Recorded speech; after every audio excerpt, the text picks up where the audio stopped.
Like, I hate football. My husband will kill me if you hear me say that. We'll edit that out. We'll edit that out. Awesome. Thank you. Thank you. Thank you. All right. Welcome back to the Best Worst Thing podcast. I'm your host, Joshua Lewa. My next guest has served as the CEO of Katie Miller Fitness for over 5 years. She's worked in the personal training and health coaching industries for over 7. And she's a former IFBB professional competitor, but she's really done a lot in her work to dedicate herself to helping women achieve their health and wellness goals. Holding a bachelor's degree in kinesiology and exercise science from Eastern Illinois University, which I'm really impressed as I said kinesiology well, as fast as I talk. She also has a corrective exercise specialization through the National Academy for Sports Medicine. She's also a certified personal trainer with the American College of Sports Medicine as well. You can actually find her on KT, that's the letter K, the letter T, Miller Fit on Instagram and at katiemillerfitness.com. Going one way is a two-way. It's the hard days that bring me back to love. Going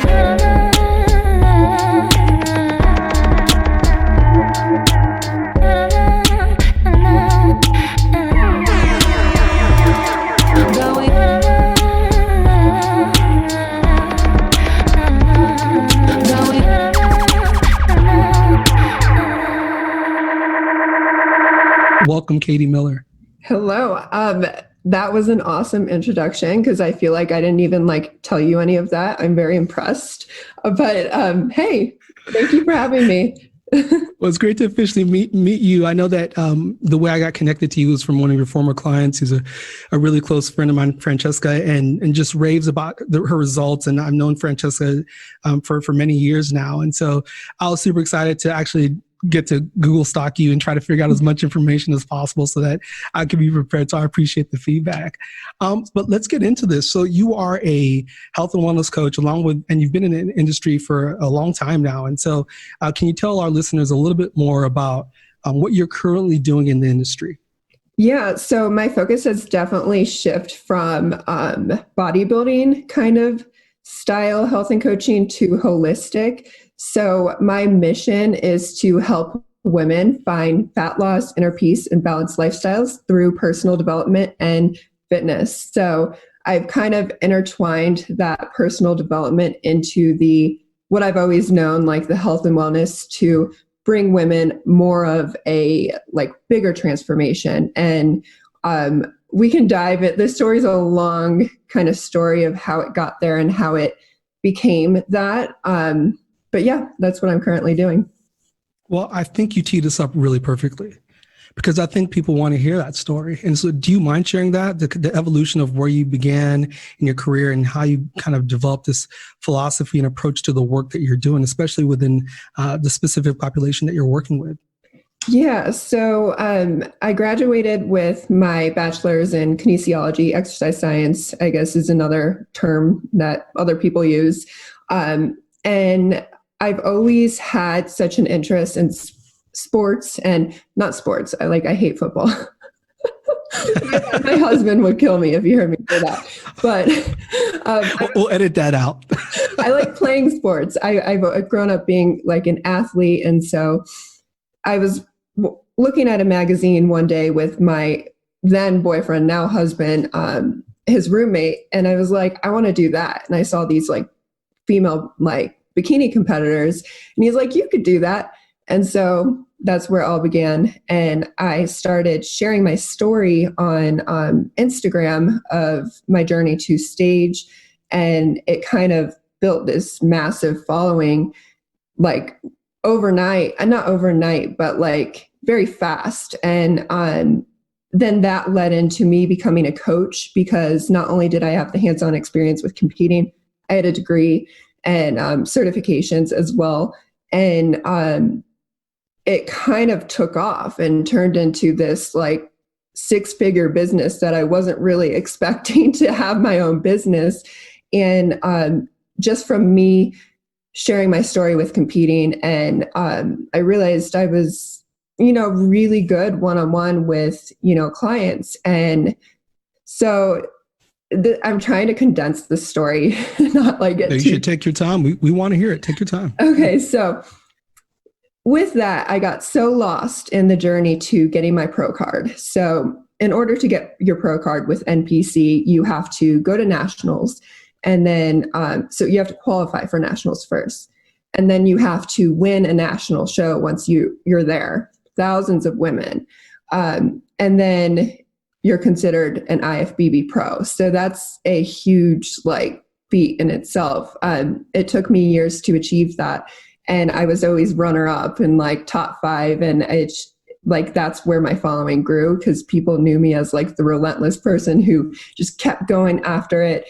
And I finally achieved it. And then once I achieved it, I thought I was going to have all this happiness and all my dreams were going to come true.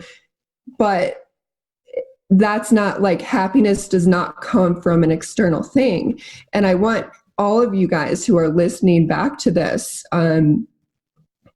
do not place your happiness into something external. Happiness comes internally.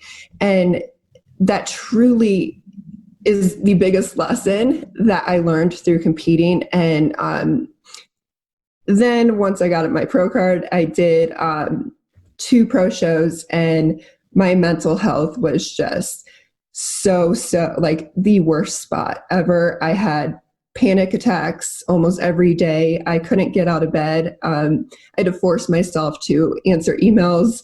And it was rough. And when your body fat levels are below 10 as a female, you have a lot of health issues. With that comes depression. And, I was like, this is not worth it. And so I walked away. And I learned how to meditate and journal and just dive deeper in who I was, figure out who I was. And then I started intertwining that into my programming and finding a health protocol that kind of allowed me to go out and have drinks on the weekend, but still crush it in the gym during the week and be on top of my goals and have my cake and eat it too, as they say.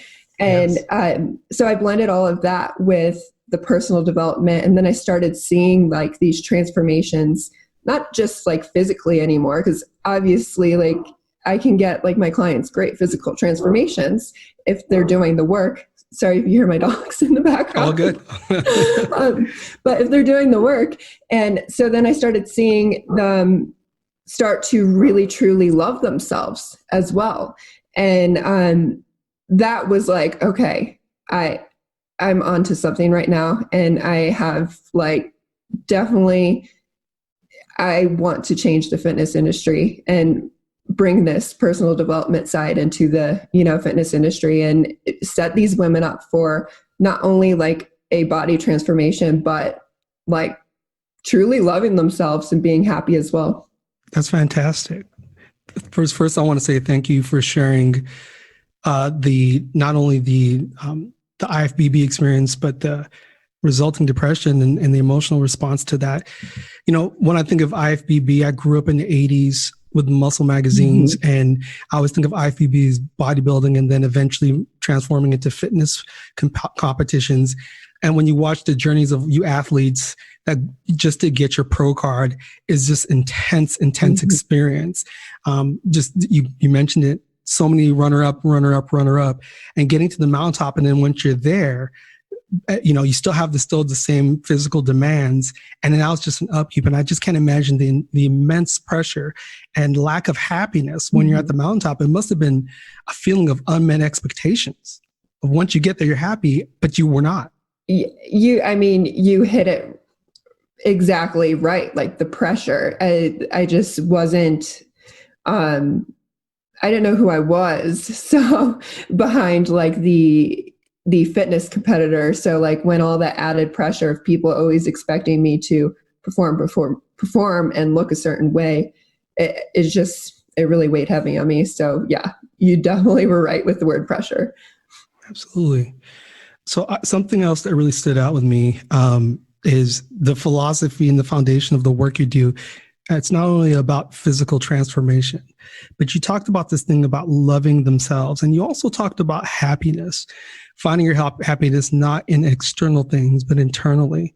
And I'm just kind of curious, just to tease that out a little more with you, because I agree with you. Just for the record, I think that we often look for the next job, the next relationship. Maybe once I get down to 10% body fat, I'm going to be happy. And we eventually turn to our original baseline. So tell me a little bit more about, then once you got on the other side and you decided, I want to do this with other clients, how did you really crystallize this concept of helping clients find a way to love themselves and to learn how to get their happiness right now where they're at? What was your kind of mindset moving forward in that direction? So to break it down, you have to know who you are behind like what the world wants you to be. And that's easier said than done. So like, let's break things down. Like, let's journal and let's give you some journaling prompts. Let's meditate. Let's use oracle cards and do some breath work and kind of self-reflect. Let's go on outdoor walks in nature and figure out who you are and what you truly want. And that's where happiness is. I've listened to so many podcasts of like these people who have like these billionaires who have had these like crashes where they've lost everything. And after they had lost everything, they had to like rebuild themselves. And that's when they learned like happiness does not come from money. It will never bring you happiness. It will bring you freedom. It will bring you things that will make you happy, but that won't like physically bring you internal happiness. And, you know, the most beautiful body in the world. Like I've been in fitness magazines on billboards in China and I've got my pro card and, you know, I've built an awesome business that I'm head over heels with. What really makes you happy is knowing who you are and showing up for yourself. And I feel like that was like my moment with like the billionaires where they lost everything was kind of like where I walked away from competing. I had to rebuild myself. That's amazing. You know, I'm visualizing when you talk to me about your work, that it's not about just macros and micros and figuring out what supplements or sleep or anything else, which those are all critically important. But the idea of really getting to know yourself, the idea of kind of knowing who you are.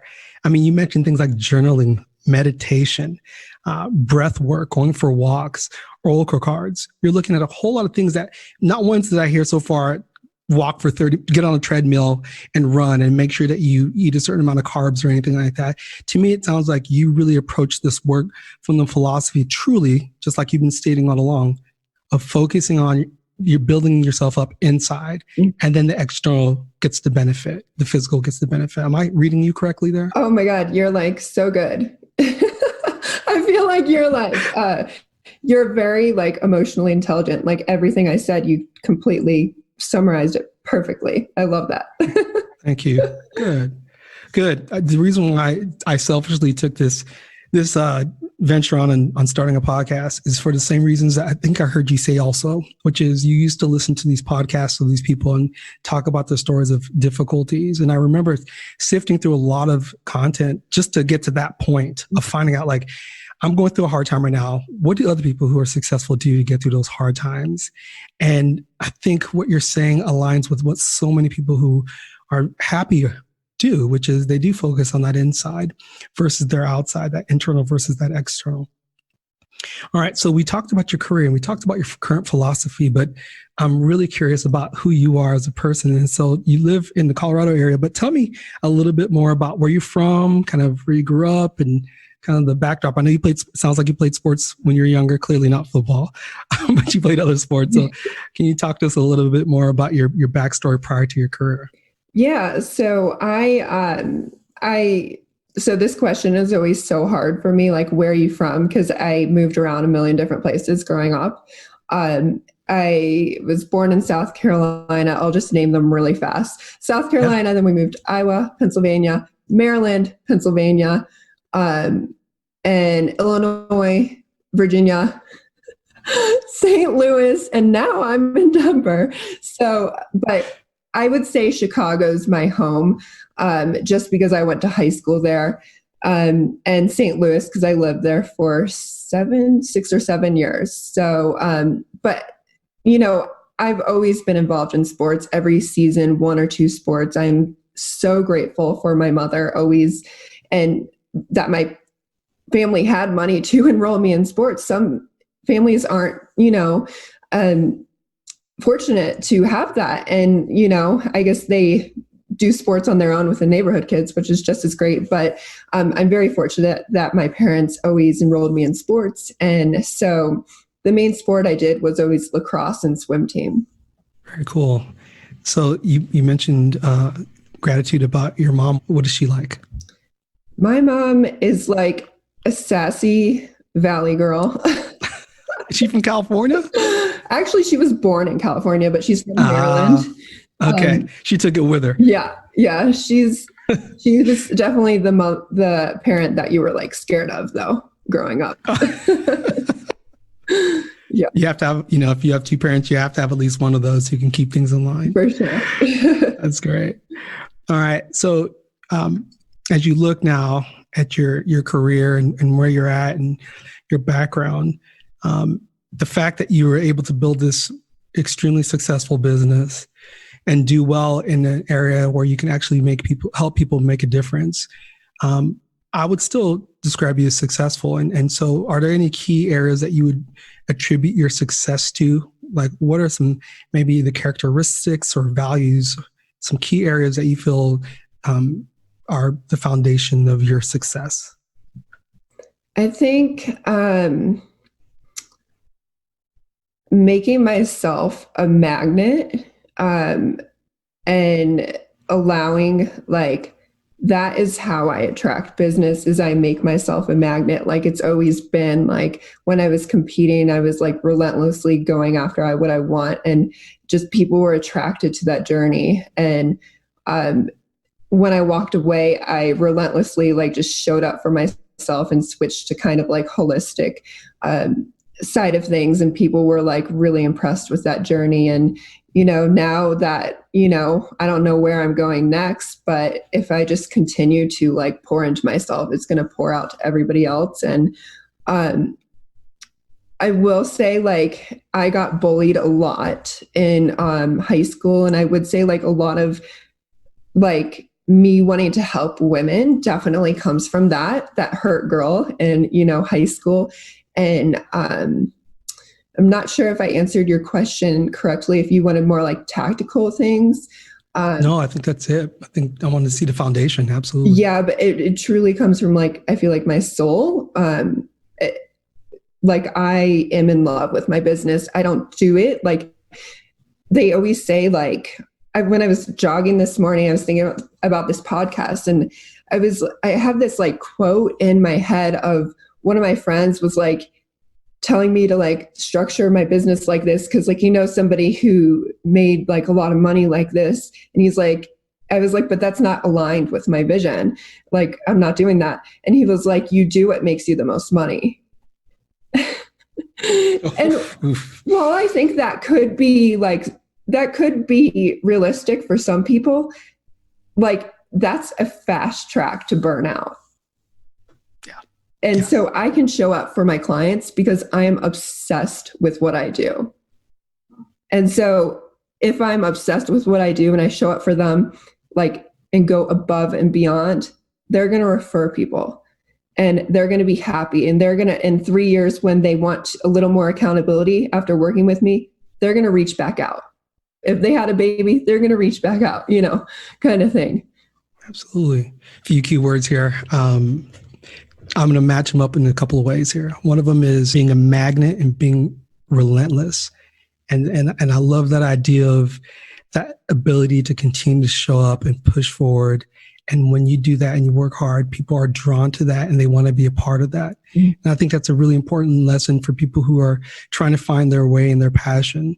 But once you do evaluate that and find that, being relentless and showing up and building up stamina in that direction so that you can be relentless is critical.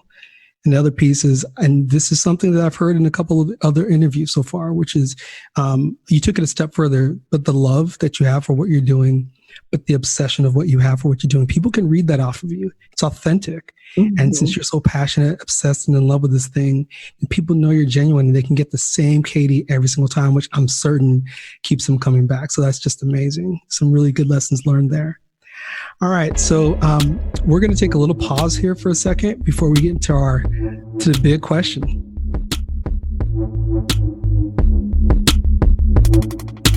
No sleep, only for the weary. Don't speak, let your dreams escape. Nothing that I can say or do can take away my pain for you. Taming the beast is not so easy now. All right. So, Katie, I again appreciate you being here. As you know, this podcast is called The Best Worst Thing. And the idea behind this is where we want our guests to talk about a personal or professional setback, a moment in which you had to demonstrate some form of resilience through whatever the challenge or loss or struggle was. We want to know about the experience itself, the what. We want to know about how you got through it, the how, and then the what you learned from it as well on the other end that you could use now or use in the future, and maybe other people can use. So I want to give you the floor so you can tell us that story. Yeah. So I've loosely mentioned like both of the things I'm going to bring up, but past me would have said my journey to get my pro card, because I think I tried 13 times, like top 5, 13 times before I got first. I was runner up consecutively. Like, I think it was like 3 times. And then I finally got first. But past me would have said that. I would say, and this isn't going to seem like a struggle to many of you who are listening, but I would say for sure walking away from competing, because I competed for 7 years and I built this big business that was my income, and off of competing and being 10% body fat and posting shredded pictures on Instagram. I know that sounds crazy, but I had this limiting belief in my head that I needed to be 10% body fat to attract business. And I had all these sponsored deals and, fitness modeling. And I walked away from all of it to be happy. And I didn't know what I was going to do. I just knew I needed to remove myself from the bodybuilding industry. I'm very grateful for that industry, but I needed to remove myself from it to heal my mind and body. And I basically rebranded my whole entire business last year. So while I wasn't starting from the ground up, because I did have that foundation, it was kind of starting over at first. And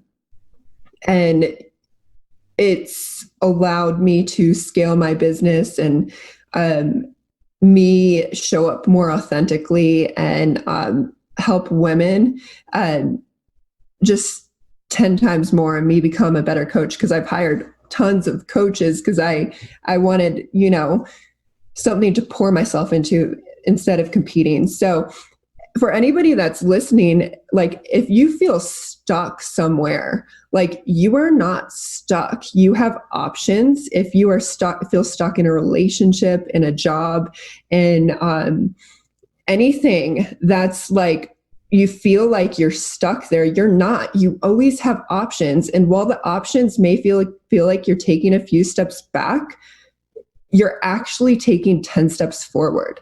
And the happier you is at the other end, 100%.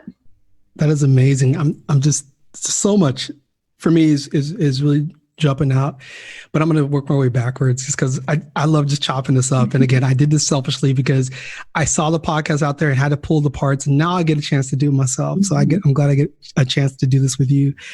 So we're going to start with this idea of being stuck. I can imagine you as an IFBB pro, 13 losses, struggling so hard, 3-time runner-up, and you finally get in, and you're like, now I have to lock into this thing. This is the thing that my business is built around.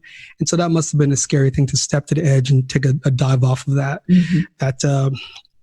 dive off of that diving board towards the unknown of not knowing what the new brand is going to be, but knowing that you weren't happy doing what you're doing. There's so many people you brought up in relationships, the wrong job. Maybe there's even a family relationship, not just romantic, but family relationships where you feel stuck and obligated and afraid to walk away from it. But the idea that if you can look for just the little things or even big things that can get you away, if you open your eyes, there may be some options out there for you. And so I really love that. So you had to start over. Tell me, was that just, I mean, no, it sounds like, of course, now it's going well and you've been able to scale out, but was that a scary time for you? You can talk a little bit more about just the idea of just starting over. I wouldn't be here without my business mentors. I'm just going to give them a shout out, Chris and Lori Harder. Like joining their mastermind, it was the biggest investment I've ever made in myself, but it was the best thing I ever did.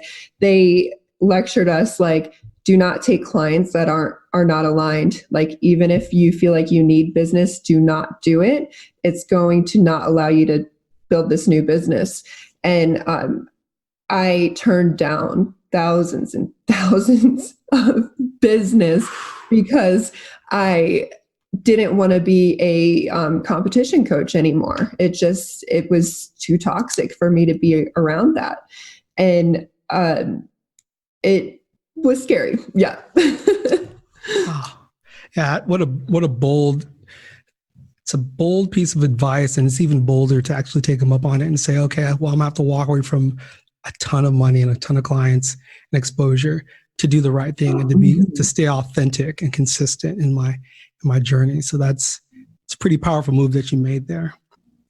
All right. So as we wrap up, I'm curious if you could just give one piece of advice to anybody who's listening that you think that you'd want them to hear about pushing through either making a big transition like you did or anything else. We'd love to hear it. Yeah.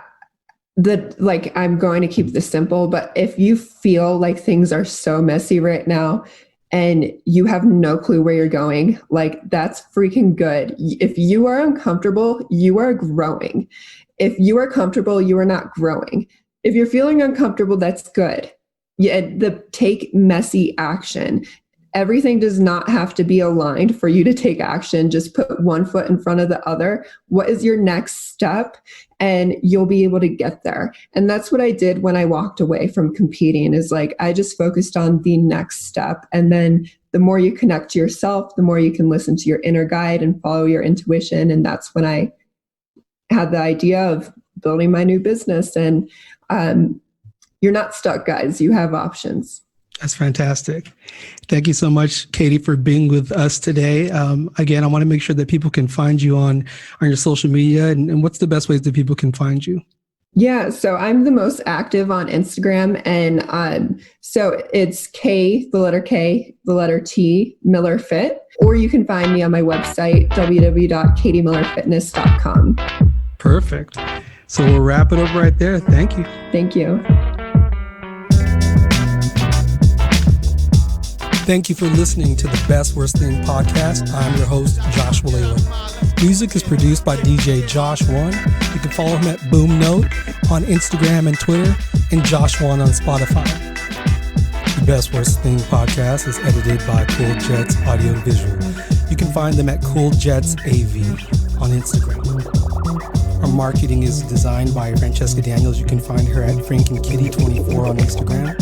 And our overall design is by Inspired Design with Ryan Daniels. You can find them at getinspired.design on Instagram. Please download us from iTunes, Spotify, or your favorite platform. And remember to share us with your friends, especially those people you think really need us in their life. Don't forget to give us a 5-star review. Thank you for listening to The Best Worst Thing. Bounce to your hood like chocolate with a crime on. Independent thinker, play a beat, I get my rhyme on. So when I strut on a path to perfection, city to your borough, to your town, to your streets, keep your party live. Josh One got beats out of nature, Grazer, Oakland, strays to Asia. It's like Fraser, force of Fantasia. Move through your